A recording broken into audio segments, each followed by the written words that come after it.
Let's talk about words. After launching the last episode of this show, I noticed something I had done. What if General Patton but crazy? The lamest thing you can do is like a thing. So there's me being casually ableist. Crazy. Lame. In life, and I don't think this is a secret or surprising, we often use some pretty shitty terminology to describe things. If something is ridiculous, many call it retarded.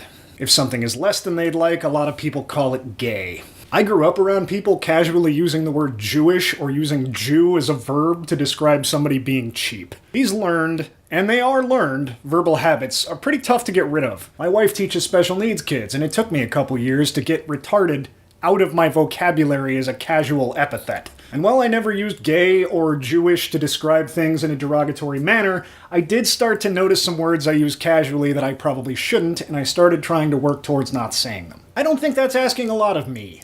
I don't think when people say, can you not use a thing I am to describe badness? I don't think that's asking a lot. It's difficult, and it takes some time, but it's reasonable. Now, the anti-PC crowd is pretty firmly against this, but if your entire platform is freedom of speech means I get to use racial slurs, you're probably not watching a show called Sofa Justice Warriors anyway. So instead, I'd like to address the pervasive idea that we should all already be perfect. I try my ass off not to casually use language that puts people down needlessly. If I want to put you down, you'll fucking know it. I'm looking at you, 2017-era Nazis. How the fuck are you a thing? You can call yourself the alt-right all you want. We all know what you are. But sometimes it slips in there. Lame. Crazy. To describe a movie or an attitude, I just casually put people down with disabilities, both physical and mental. Was that really necessary for me to do? It's also linguistically lazy and boring. I couldn't come up with something meaningful or interesting or poetic. But instead, I was lazy and I just put down a bunch of people casually. But I keep hearing the argument that my side, and I can't imagine what that is even when people say it, but I'm guessing it's people who are trying to exercise common human decency. Just from the context, it's usually spoken to me. But my side keeps eating each other when one of us misspeaks or uses damaging language as a matter of course. And we do. And that's good. We should remind each other not to say things that hurt people. Why is that such a horrible slight? Now I'd like to talk about responding to these reminders. There are two ways people respond to being told they did something wrong. One is to deny. No, I didn't. That's what a 5-year-old does. Sadly, most of us never learn not to do this, and almost any time anybody is called out on something shitty they said or did, this is the first response. We're gonna call that response fuck you for the purposes of this discussion. Hey, you did a thing. No, I didn't. Fuck you. It's natural. I get it. If you think you can argue your way out of having done a thing, you don't have to feel bad for that thing. And who wants to feel bad? Nobody.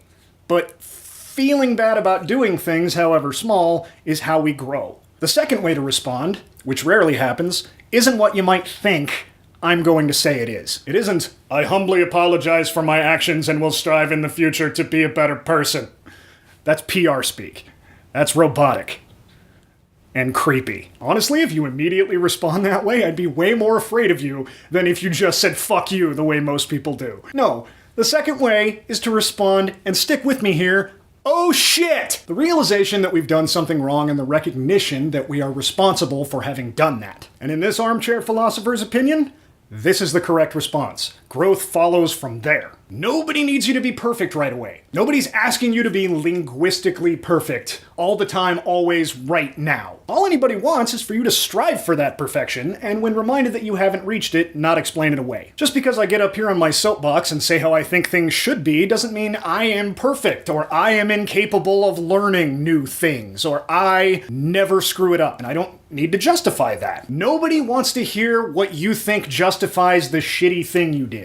Nobody has ever successfully convinced somebody they're not being an asshole. They've only silenced criticism, and not very well. So just remember, if somebody reminds you that you're being an asshole, don't say fuck you, say, oh shit. It's really not complicated. For Sofa Justice Warriors, I'm Joe. Thank you, everybody. Good night.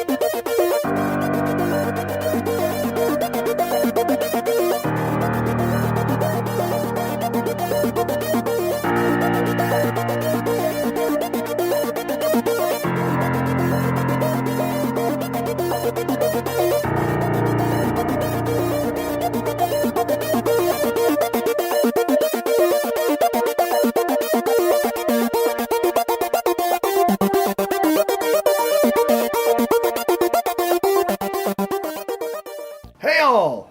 You may have noticed I'm in my pajamas. I don't do that very often, but I'm very under the weather. However, some of you have backed me. That happened! And sick or not, I'm gonna deliver on some promises. So, this was a short video, and it was a video I made after I invented the Patreon pledges. So this one doesn't count. You all get your awards for free. It's only fair. It's a really short video, and I really don't feel good.